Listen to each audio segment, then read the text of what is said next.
I have a dream that one day this nation will rise up, live out the true meaning of its creed. We hold these truths to be self-evident that all men are created equal.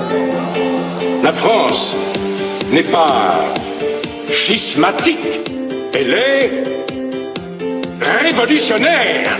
Je vous ai compris. Au nom du gouvernement de la République, de demander à l'Assemblée nationale l'abolition de la peine de mort en France. Je le dis avec toute ma conviction, l'avortement doit rester l'exception, l'ultime recours pour des situations sans issue. Mais comment le tolérer sans qu'il perde ce caractère d'exception, sans que la société paraisse l'encourager? Et je voudrais dire aussi, parce que ça me tient à cœur, c'est que tous les progrès qui ont été faits pour que la femme devienne maître de son corps, tous ces progrès, pardonnez-moi de vous le dire, ont été faits contre les religieux. Le pacte de solidarité a-t-il pour origine une revendication portée par des associations homosexuelles? Eh bien, oui. À inclure dans vos représentations la légitimité de ces couples de même sexe. Mais vos enfants et vos petits-enfants les incluent déjà. Bienvenue chers auditeurs, vous êtes bien sur RCN 90.7 FM dans l'émission Droit de parole. Comme tous les premiers et troisièmes mardis du mois, je reçois un invité pour une heure de discussion autour d'un thème de société. Cette semaine, je reçois l'économiste Jacques Sapir pour la sortie de son nouveau livre « L'euro contre la France, l'euro contre l'Europe ». Bonjour Jacques Sapir. Bonjour. Alors, Jacques Sapir, on ne vous présente plus. Vous êtes économiste, directeur d'études à l'EHESS. Récemment, vous avez été élu membre de l'Académie des sciences de Russie et vous avez sorti un certain nombre d'ouvrages, notamment sur la question de l'euro. Vous avez sorti donc Faut-il sortir de l'euro aux éditions du Seuil. Vous aviez sorti un livre sur la démondialisation également aux éditions du Seuil. Et nous vous avions reçu en début d'année sur votre dernier ouvrage, La souveraineté, démocratie et laïcité. Alors vous nous aviez habitués à des gros ouvrages et quelle fut pas ma surprise lorsque j'ai découvert ce petit opuscule que vous sortez, L'euro contre la France, l'euro contre l'Europe. Alors est-ce que vous pourriez nous expliquer un peu comment est né ce livre et puis expliquer un peu ce choix de format? Est-ce que c'est davantage un livre, un petit opuscule militant ou est-ce que il s'agit d'une synthèse pour vulgariser un petit peu la question de la sortie de l'euro pour le grand public? Alors, en fait, ce livre est venu d'une rencontre que j'ai faite avec Monsieur Colosimo, le dirigeant des éditions du Cerf, et il m'a proposé justement d'intervenir dans sa collection qui s'appelle Le Point sur la table, qui est une collection, effectivement, vous l'avez tout à fait dit, de petits livres qui font entre 50 et 60 000 signes et qui permettent de rassembler dans une forme réduite, en plus à très bon marché puisque elle est vendue à 5 €, de rassembler l'essentiel des arguments. Bien sûr, c'est au prix d'une certaine simplification, mais ça donne néanmoins la possibilité au lecteur d'avoir sous la main la totalité des arguments développés par l'auteur. Et ça m'a semblé justement être très intéressant parce que nous entrons dans une période où je pense que, à nouveau, la question de l'euro va être très importante. Je dois d'ailleurs immédiatement dire qu'il y a d'autres auteurs qui sont intervenus dans cette collection. Il y a Régis Debray qui avait fait un petit opuscule extrêmement intéressant qui s'appelle L'erreur de calcul. Il y a eu Gaël Brustier avec À demain Gramsci et il y a eu Alexis Corbière avec Le piège des primaires. Donc voilà, il s'agit non pas d'ouvrages militants mais d'ouvrages de synthèse et c'est une synthèse en 60 000 signes justement sur la question de l'euro.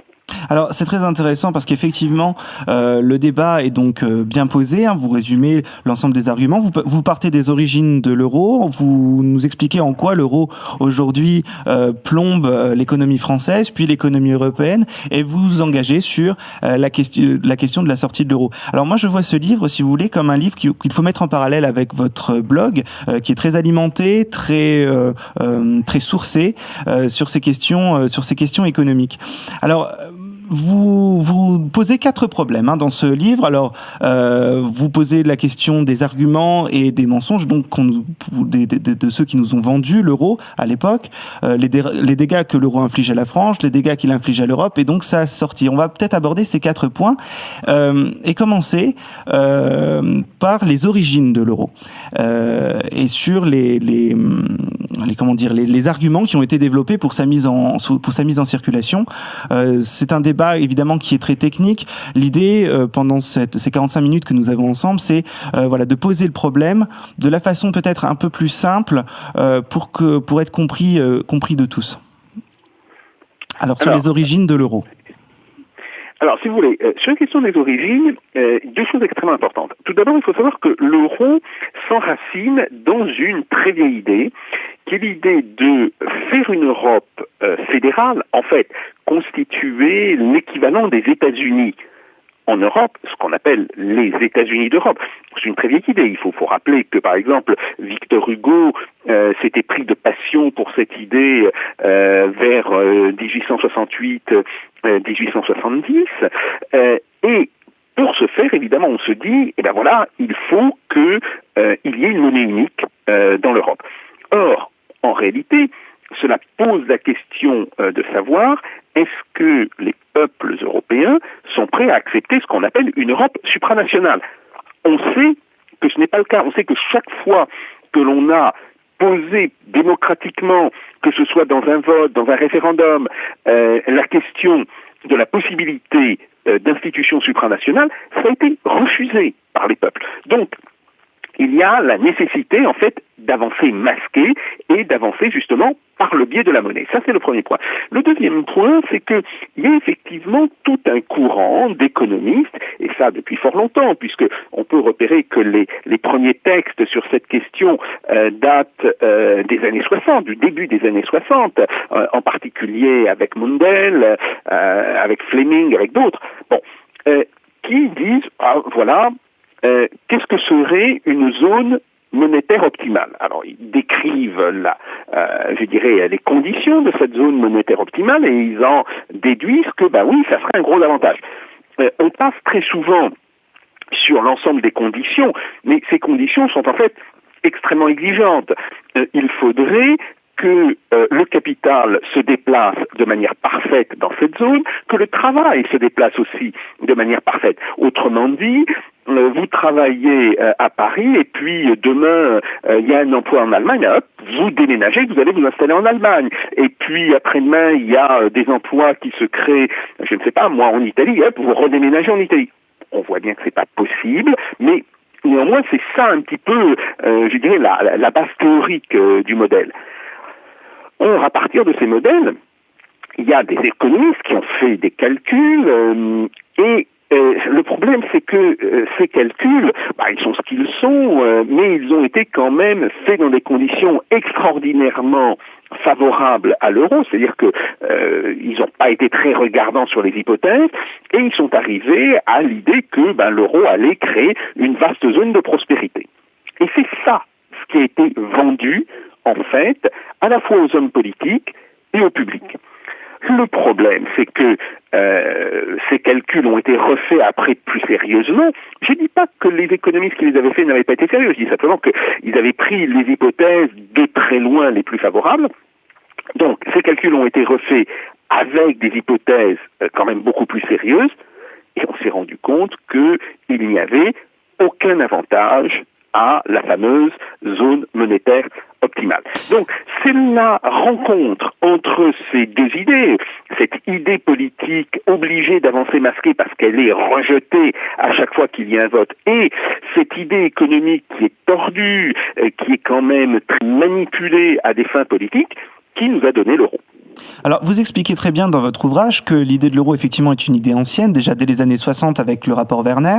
Dans les années 60, fin des années 70, c'était le Britannique Roy Jenkins qui avait amené l'idée aussi de cette monnaie unique, mais il conditionnait cette création de monnaie unique par une participation des différents États membres à hauteur de 10% de leur PIB qui devrait abonder un budget européen pour le maintien technique de l'euro.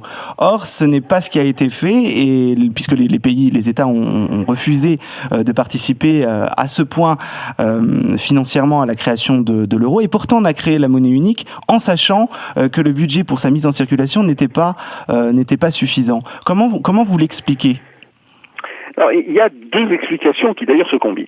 La première explication, c'est que en réalité, les économistes et les hommes politiques savent très vite qu'il ne sera pas possible d'obtenir les budgets de transfert nécessaires. D'ailleurs, les différents gouvernements allemands, qu'il s'agisse des gouvernements chrétiens-démocrates ou des gouvernements sociaux-démocrates, si vous voulez, de ce point de vue-là, il y a un accord très large dans la classe politique allemande, ont toujours refusé le principe de l'union de transfert. Ils disent il ne faut pas d'union de transfert. Bon, comment va-t-on contourner ce problème? Parce que, en réalité, il faut bien voir que pour des hommes comme Delors, il faut jamais oublier que François Hollande est un enfant de Delors, d'une certaine manière. Donc, pour des hommes comme Delors, ou pour des hommes comme Romano Prodi, l'italien, etc., comment tourner cet obstacle de l'union de transfert? Eh bien, deux méthodes. Première méthode, c'est créer des déséquilibres qui, une fois l'euro, d'une certaine manière, mis en place, devrait rendre nécessaire le passage à l'étape supérieure, c'est-à-dire l'union fiscale et l'Europe sociale. Et puis, la deuxième méthode, ça consiste en fait à appliquer une cure d'austérité extrêmement forte pour éviter d'avoir recours à l'union de transfert. Or, en réalité, ces deux méthodes ont échoué. Alors, sur l'échec de la première, c'est extrêmement intéressant parce que j'ai été en fait assez proche de tous les économistes français qui ont beaucoup travaillé sur l'euro dans les années 1990. Vous savez que mon directeur de thèse avait été Michel Aglietta la décennie précédente. Et tous ces gens disaient oui, c'est vrai, l'euro a besoin de l'Europe sociale, a besoin de l'Europe fiscale. On voit bien que sans ces deux unions, l'euro ne peut pas fonctionner. Mais si on fait l'euro, les déséquilibres même de l'existence de l'euro, que nécessiterait l'existence de l'euro, forceront les gouvernements à réaliser cette Europe sociale et cette Europe fiscale. Donc ce serait les crises structurelles de l'euro, les crises structurelles de l'euro qui amèneraient à une avancée politique de l'Union européenne. Tout à fait. D'accord. Tout à fait. Et puis l'autre idée, c'était l'idée que les Allemands ne veulent pas d'une union de transfert, on va quand même leur forcer un petit peu la main, et puis grosso modo, on va remplacer cette union de transfert par une politique monétaire qui sera très accommodante. Alors, c'est un petit peu ce qu'on a fait. Non pas qu'on ait forcé la main aux Allemands, ça, n'y comptons pas. Mais c'est vrai qu'on a, depuis quelques années, en fait, depuis 2012, une politique monétaire très accommodante qui a, d'une certaine manière, évité l'éclatement de la zone euro en 2013 et en 2014, mais qui aujourd'hui arrive au bout de son potentiel. On voit très bien que même si la Banque Centrale Européenne injecte à nouveau de l'argent ou augmente plus précisément ses injections d'argent dans l'économie européenne, cela ne produira rien. En réalité, il faudrait désormais une énorme politique coordonnée de relance budgétaire et là encore, on se heurte au refus absolument ignoble du gouvernement allemand. Alors, est-ce que vous pensez aujourd'hui, parce que ce débat sur la question de l'euro, il est porté par un certain nombre que ce soit d'économistes, que ce soit des hommes et des femmes politiques, de toute tendance politique d'ailleurs. Est-ce que vous pensez que le débat aujourd'hui est serein sur la question de l'euro, ou est-ce qu'il y a encore des réticences à poser le débat dans le débat public? Alors, il faut être très clair là-dessus. Le débat en France est un débat épouvantable, il n'est pas du tout serein, c'est en réalité un débat théologique, un débat d'ordre religieux. Il y a des gens qui vous disent l'euro c'est la paix. Oui, mais il y avait la paix avant l'euro, si vous voulez. Puis après il y a des gens qui vous disent ah oui mais si vous êtes contre l'euro, vous êtes nécessairement un nationaliste. Non. Il y a des économistes, et pas les moindres parmi eux. Par exemple, il y a Joseph Stiglitz, il y a plusieurs autres prix Nobel qui se sont prononcés, d'ailleurs, contre l'euro. Donc, il y a en France, et ça, je veux dire, c'est un caractère assez particulier de la France, une espèce de théologisation de la question de l'euro. Alors, il faut comprendre pourquoi. C'est que en France en particulier, on se trouve avec un parti, le Parti socialiste, qui n'a plus d'idéologie réelle depuis les années 1980. Et la seule idéologie de substitution qu'il s'est trouvée, c'est la construction européenne. Mais ça a comme conséquence le fait que ce parti, puis les forces qui tournent autour de ce parti, ont investi, si vous voulez, dans la construction de la monnaie unique, toute une série de symboles, toute une série, si vous voulez, de champs symboliques qui sont très très très très importants pour eux, et qu'aujourd'hui, même quand on montre à ces gens par A plus B que l'euro ne fonctionne pas, qu'il n'y a aucun moyen de le faire fonctionner et que la seule solution, c'est en fait de dissoudre la zone euro, ils refusent le débat et ils partent à ce moment-là dans des grandes considérations métaphysiques et ils expliquent que non, mais si vous faites cela, vous allez provoquer telle ou telle catastrophe. En réalité, ce qu'il faut craindre, c'est que ce soit l'euro qui dresse les peuples d'Europe les uns contre les autres et qui aboutisse justement à la remise en cause de la paix européenne telle qu'elle existe depuis 40 à 50 ans. Alors, la question de l'euro, ça a entraîné effectivement un certain nombre de politiques qui a été catastrophiques. On pense notamment à la Grèce et les politiques d'austérité qui lui ont été appliquées pour sauver la monnaie unique. Ça a amené, cette situation a amené un parti politique, Syriza, à accéder au pouvoir en Grèce, mais on a vu que le gouvernement grec n'a pas su aller jusqu'au bout de son projet, qui était de la sortie justement de l'union monétaire. Les forces que les mouvements souverainistes doivent affronter, notamment la puissance de l'Allemagne, des institutions européennes, ne vont-elles pas bloquer justement cette dissolution concertée que vous appelez de vos voeux? Alors, oui, pour l'instant, il faut reconnaître que ces forces ont bloqué. C'est tout à fait réel. Mais elles ont bloqué à quel prix? Elles ont bloqué au prix de crises qui ont été quand même d'une rare violence dans les différents pays qui les ont subis.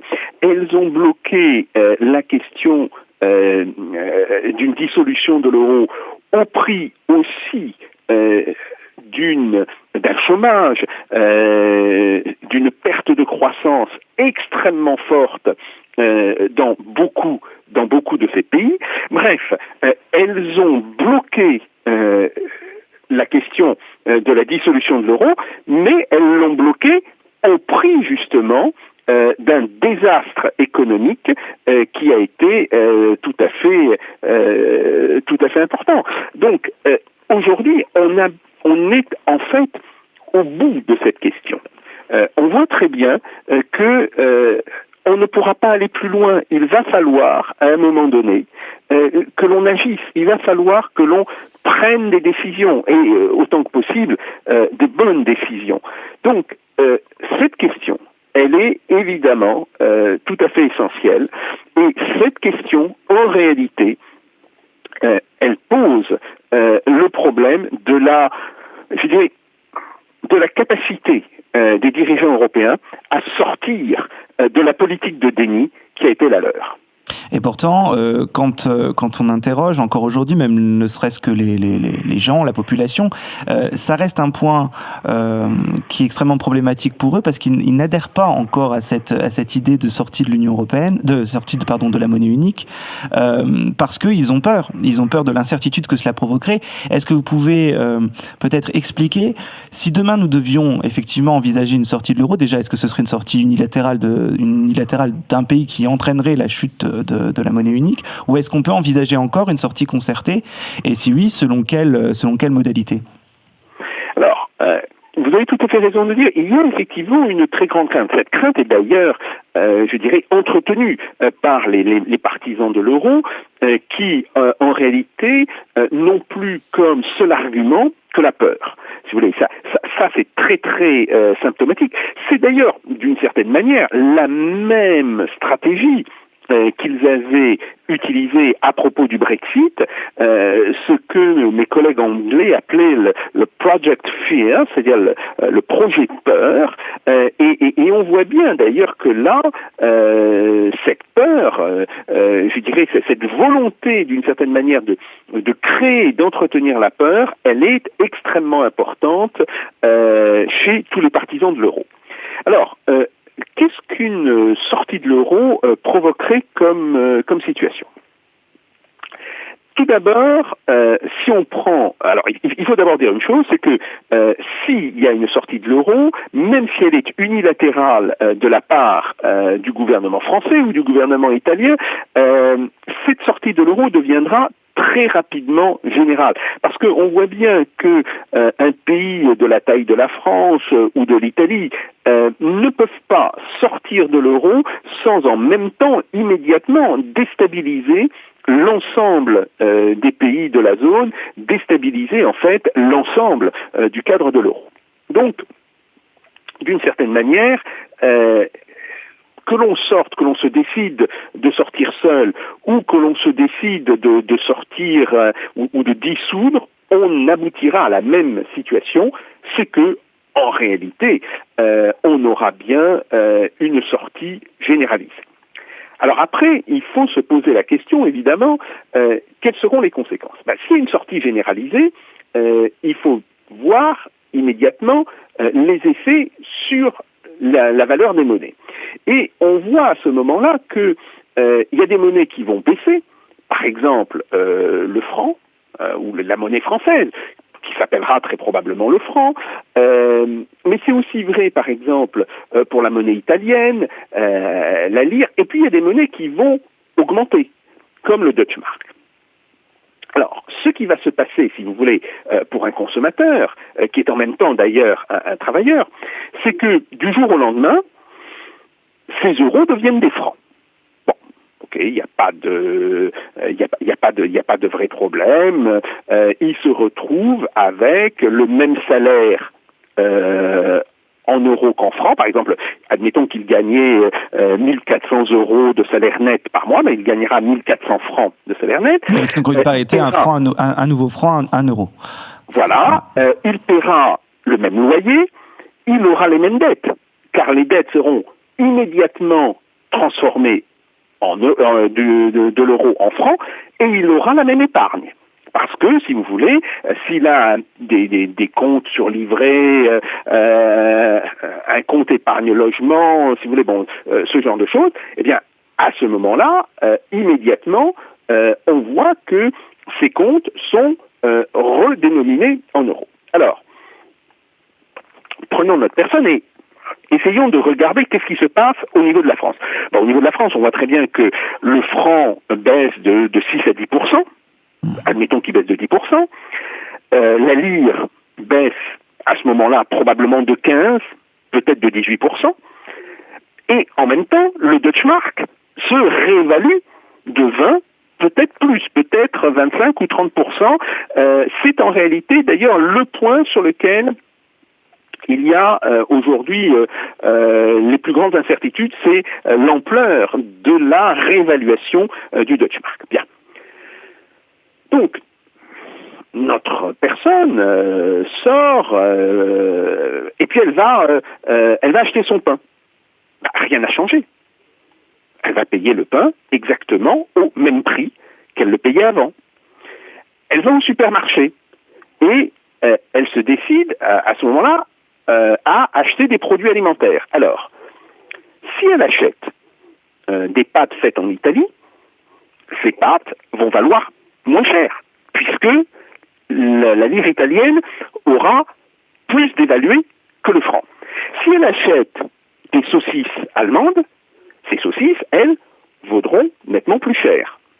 Donc on voit bien qu'il y a là, en réalité, un jeu assez compliqué de gains et de pertes, et que ce jeu de gains et de pertes, en fait, va aboutir à ce que cette personne, ce consommateur français, eh bien, il va en réalité se mettre à changer la structure de sa consommation, c'est-à-dire qu'il va chercher à acheter des produits qui lui coûteront relativement peu cher et qu'il va éviter les produits qui lui sont très chers. Admettons maintenant que cette personne doive changer de voiture. Voilà, elle a une voiture, elle doit en changer. Ça arrive à un certain nombre de gens. Bien. Alors, soit cette personne achète une voiture faite en France, pas nécessairement d'ailleurs de marque française, hein. Et on sait très bien qu'il peut y avoir des voitures qui sont faites en France et qui sont de marque étrangère. Si la voiture est faite en France, il n'y a aucun effet et d'une certaine manière, il va payer exactement le même prix. Soit, ce qui est une autre possibilité, cette personne achète une voiture italienne, par exemple. Allez, je ne vais pas faire de publicité sur votre antenne, mais on voit à quelle marque on peut penser. Bien. Et là, il va payer moins cher. Ou alors, il peut vouloir acheter une voiture allemande. Et s'il achète une voiture allemande, la voiture allemande vaudra nettement plus cher, probablement 30% de plus, si on tient compte à la fois des 10% qui ont été perdus par le franc par rapport à l'euro et des 20% au minimum qui ont été gagnés par le Deutsche Mark par rapport à l'euro. Donc, qu'est-ce que ça veut dire? Ça veut dire que les ventes de voitures allemandes vont s'effondrer. Par contre, les ventes de voitures produites en France ou de voitures produites dans des pays dont les monnaies se seront dépréciées, comme l'Italie, comme l'Espagne, elles vont augmenter. Ce qui est très exactement le but de l'opération, en réalité. Et il faut dire ici que c'est exactement le résultat que l'on cherche. Alors on comprend bien effectivement pour le consommateur indépendant. La question qu'on peut se poser légitimement, c'est quid des entreprises qui importent des matières premières pour leur production. À ce moment-là, on pourrait imaginer que ça pourrait être une difficulté si le franc était dévalué par rapport à d'autres monnaies de pays d'où on importe des matières premières. Ce prix des matières premières s'envolerait. Comment vous répondez à cette problématique? Là encore, si vous voulez, c'est une chose assez simple. Prenons d'abord le cas des hydrocarbures, le pétrole brut. Alors le pétrole brut, on le sait, il est payé en dollars.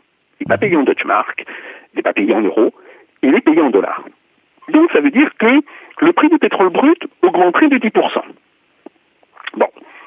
Mais maintenant, c'est quoi le prix du pétrole brut dont le prix du gasoil ou de l'essence que vous achetez chez le pompiste? En réalité, on voit que le coût de la matière première ne représente que de 15 à 30%, ça dépend, 15% pour l'essence, 30% pour le gazole, du prix que vous payez réellement. Donc, le reste étant des taxes.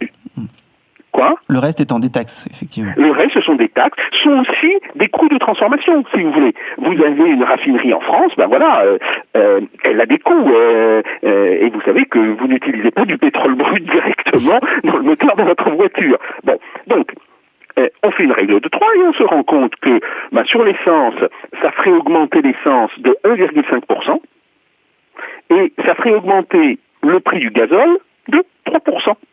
Donc, on voit tout de suite qu'il y a des écarts qui sont extrêmement réduits. Alors après, évidemment, vous avez toujours le prix d'autres biens de base.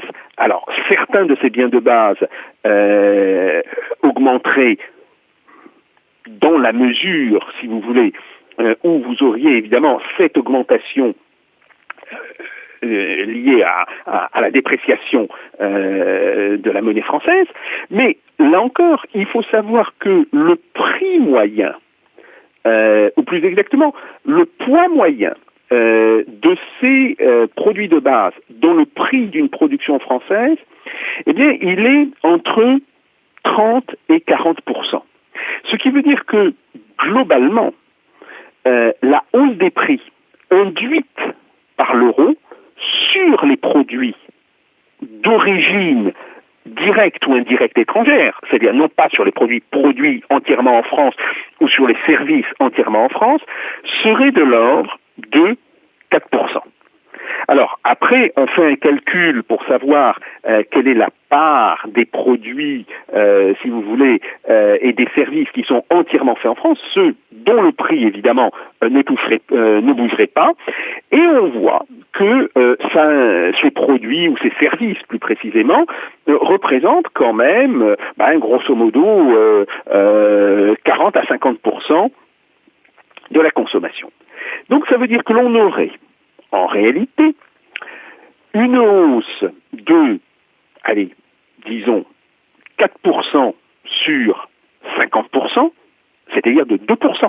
Autrement dit, l'effet directement importé d'inflation serait en réalité tout à fait minime.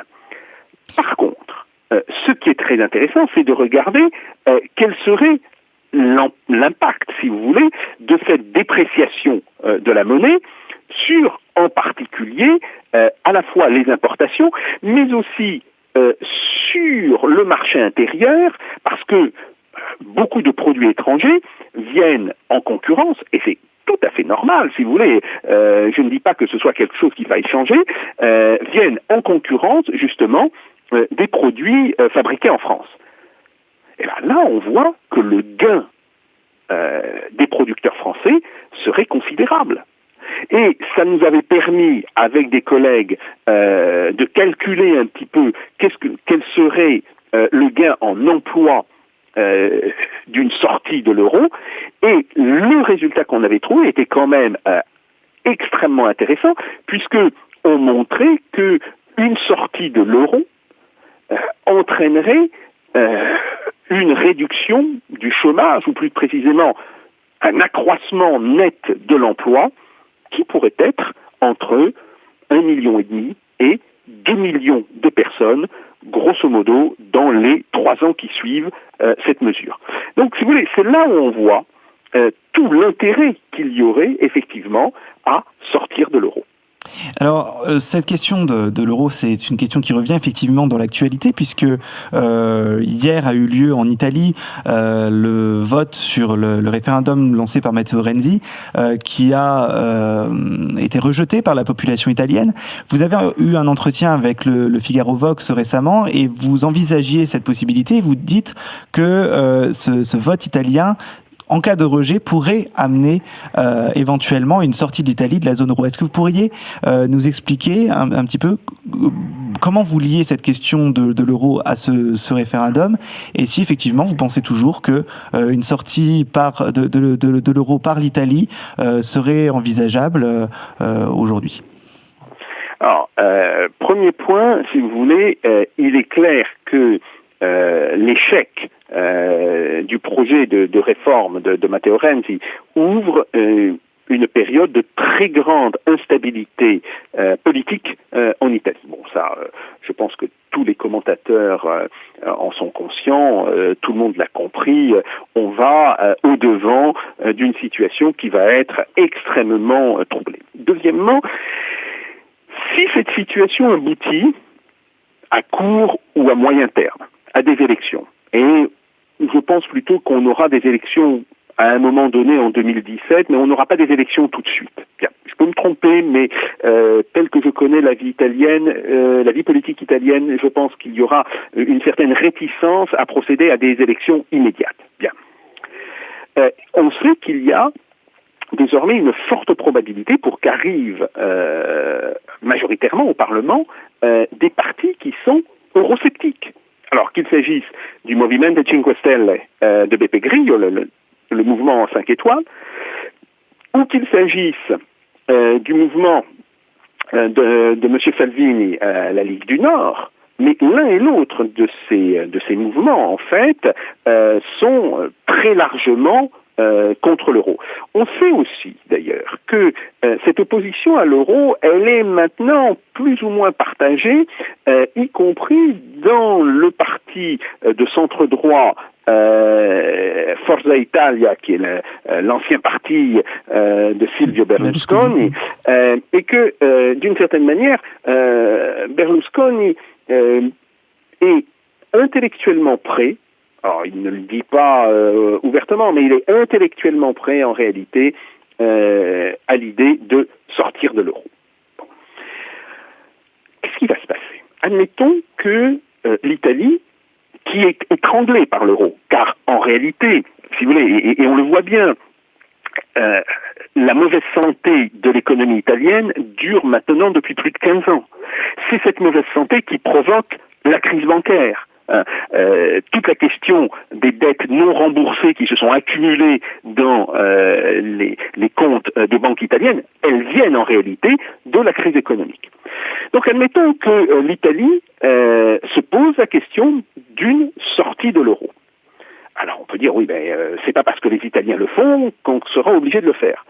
Oui, mais le problème c'est que comme nous avons en réalité une forme de spécialisation économique qui est assez proche de la spécialisation économique de l'Italie, l'effet de concurrence que provoquerait sur nous une sortie de l'euro si nous restions, nous, à tout prix dans l'euro, serait absolument catastrophique.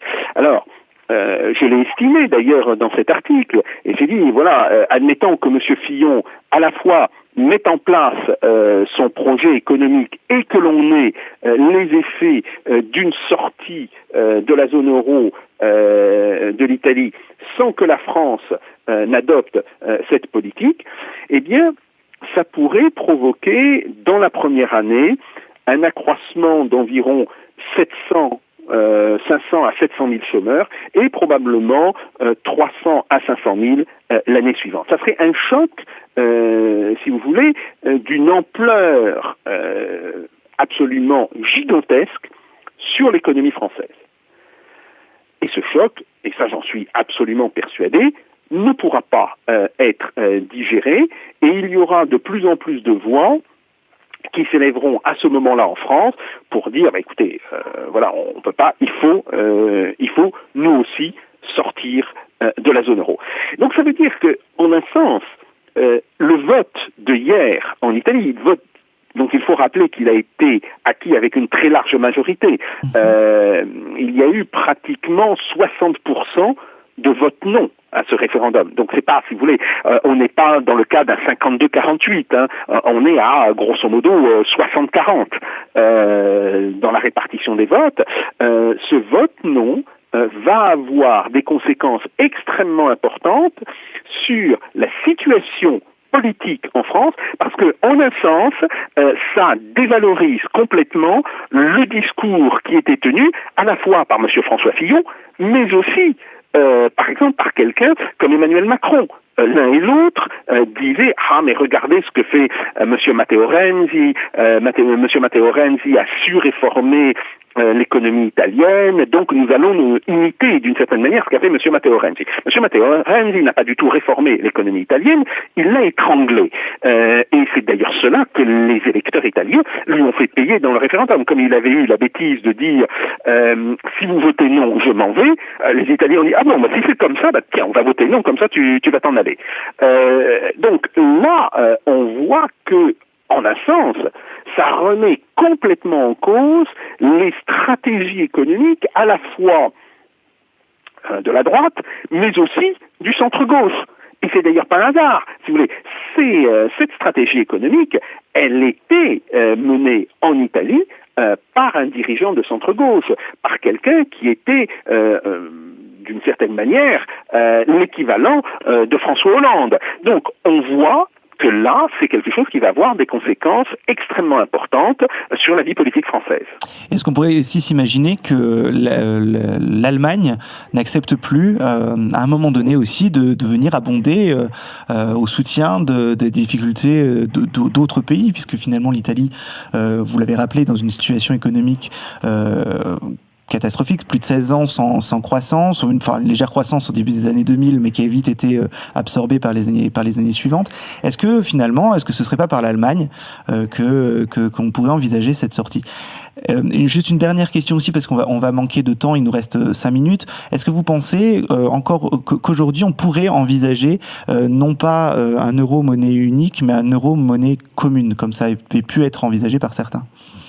Alors, si vous voulez, il est très clair qu'à un moment donné, l'Allemagne, effectivement, va dire non.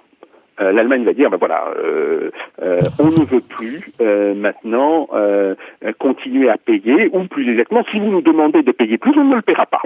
Et ils vont le faire en réalité dès que se posera la question du sauvetage des banques italiennes. Les gouvernants allemands ont très bien et très justement dit que ça n'était pas à l'Allemagne de supporter le coût de cette espèce de recapitalisation des banques italiennes. Donc ça, c'est le premier point, c'est très clair, l'Allemagne va dire non, et à ce moment-là, l'Allemagne ne voudra pas sortir de l'euro, mais elle ne fera rien pour le sauver. Et je crois que c'est ça qui est important de comprendre. Deuxième point, la monnaie commune. Alors, la monnaie commune est une excellente idée. Ça fait partie, d'une certaine manière, de tout ce que l'on peut dire sur la nécessaire coopération entre des nations. Sauf que, avant même de pouvoir penser la question d'une monnaie commune, il faudra nécessairement penser la question fondamentale de la dissolution de l'euro. Il n'y a pas de solution de continuité entre l'euro monnaie unique tel qu'il existe actuellement et l'euro monnaie commune tel qu'il pourrait exister dans 5 ans ou dans 10 ans. Il faudra pour cela que l'on détruise la zone euro, que l'on revienne à des monnaies nationales, que l'on mette en place des modalités de coopération et de coordination entre nos politiques monétaires, que l'on se donne des règles, par exemple un contrôle strict des capitaux, de manière à éviter de manœuvres spéculatives contre telle ou telle monnaie, et à ce moment-là seulement, on pourra se poser la question de la monnaie commune. La monnaie commune est un objectif, mais un objectif de long terme. La dissolution de l'euro est un objectif de court terme, et c'est une nécessité de court terme. Très bien, merci Jacques Sapir. Comme à chaque fois, on manquera de temps pour approfondir le sujet. En tout cas, j'espère qu'on a pu brasser un petit peu toutes les questions qui pouvaient se poser sur la question de la sortie de l'euro, qui est un débat qui devrait animer la vie politique européenne dans les mois et les années à venir. Alors, je vous rappelle que vous publiez aux éditions du CERF l'euro contre la France, l'euro contre l'Europe, donc qui est bien une synthèse de tous les arguments qu'on pourrait apporter au débat pour une sortie de la zone euro. Je vous renvoie également nos auditeurs vers votre site, donc vous pourriez rappeler l'adresse peut-être ? Alors, le site de mon carnet se situe en fait sur le portail Hypothèse, et donc si vous voulez y accéder, vous faites RusEurope en un seul mot, .hypothèse.org, et vous débouchez à ce moment-là sur mon site, vous débouchez sur la page d'accueil de mon site. Voilà, qui est un très bon complément du livre que vous sortez, puisque effectivement les articles sont plus détaillés, avec plus de sources également, pas mal de graphiques. Voilà, donc merci en tout cas à vous d'avoir accepté cette invitation et d'avoir porté ce débat. C'est vrai que malheureusement c'est un débat que l'on entend peu. J'espère qu'on a pu avoir aujourd'hui proposer une voix un peu différente sur ces questions d'union monétaire. Voilà, merci beaucoup Jacques Sapir. Merci beaucoup. Au revoir. Au revoir. One day, this nation will rise up, live out the true meaning of its creed. We hold these truths to be self-evident, that all men are created equal. La France n'est pas schismatique, elle est révolutionnaire. Je vous ai compris. Au nom du gouvernement de la République, de demander à l'Assemblée nationale l'abolition de la peine de mort en France. Je le dis avec toute ma conviction, l'avortement doit rester l'exception, l'ultime recours pour des situations sans issue. Mais comment le tolérer sans qu'il perde ce caractère d'exception, sans que la société paraisse l'encourager? Et je voudrais dire aussi, parce que ça me tient à cœur, c'est que tous les progrès qui ont été faits pour que la femme devienne maître de son corps, tous ces progrès, pardonnez-moi de vous le dire, ont été faits contre les religieux. Le pacte de solidarité a-t-il pour origine une revendication portée par des associations homosexuelles? Eh bien, oui. À inclure dans vos représentations la légitimité de ces couples de même sexe. Mais vos enfants et vos petits-enfants les incluent déjà